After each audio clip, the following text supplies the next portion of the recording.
کیا اگر ایک جانور ایسا ہے جو حاملہ نکلا، اس کے یعنی ایک گائے وغیرہ ہے، اونٹنی کو ذبح کیا اور اس میں بچہ نکل آیا اور وہ بچہ مرا ہوا تھا، تو کیا کریں گے؟ مرا ہوا بچہ نکلا تو حلال ہے کہ حرام ہے؟ اس کو تو ذبح نہیں کیا، اب وہ مرا ہوا ہے اور مردار کھانا جائز ہے نہیں. تو جانور ذبح کرنے کے بعد اس میں بچہ نکل آئے تو وہ حلال ہوتا ہے کہ نہیں ہوتا ہے؟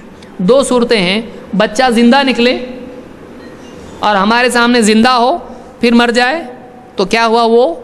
وہ مردار ہے، لیکن وہ مرا ہوا ہی نکلا پیٹ میں سے، تو اب ایسی صورت میں اس کا گوشت حلال ہے کہ نہیں؟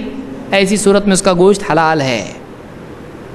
حنفیہ کے نزدیک حلال نہیں ہے، ہمارے نزدیک حلال ہے. کیوں؟ کھانے کے لیے نہیں، دلیل ہے اس کی.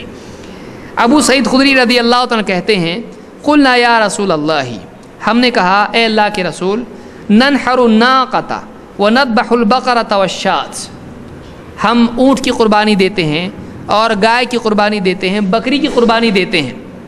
فنجد فی بطنها الجنین انلقیہ ام نأکلہ، اس کے پیٹ میں سے بچہ نکل آتا ہے، جنین نکل آتا ہے، ہم اس کو پھینک دیں یا کھائیں؟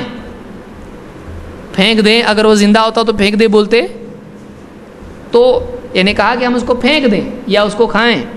قال کلوہ، آپ نے کہا کلوہ ان شئتم، اگر تم چاہو تو کھاؤ، اگر تم چاہو تو کھاؤ. فإن ذکاتہ ذکات امہ، اس لیے کہ اس کی قربانی اس کی ماں ہی کی قربانی ہے. اگر تم نے اس کی ماں کو قربان کر دیا اور وہ مرا ہوا نکلا تو گویا کہ تم نے اس کو بھی قربان کر دیا ہے، تو وہ تمہارے لیے کیا ہے؟ حلال ہے. اگر تم کھانا چاہو تو کھاؤ، نہیں کھانا ہے تم کو مت کھاؤ، نہیں کھانا ہے تو مت کھاؤ. ہمارے مسلمان کیسے ہیں؟ کریلا حلال ہے، تم اگر نہیں کھاتے گنہگار ہوں گے.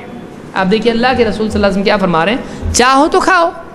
تو جو حلال چیزیں ہیں ان کا کھانا فرض ہے، مطلب کھانا حلال ہے شرعاً اور اس کو کھانا فرض ہوگا نہیں. تو جو چیز حلال ہے وہ نہ کھائے تو بھی حلال، کھائے تو بھی حلال.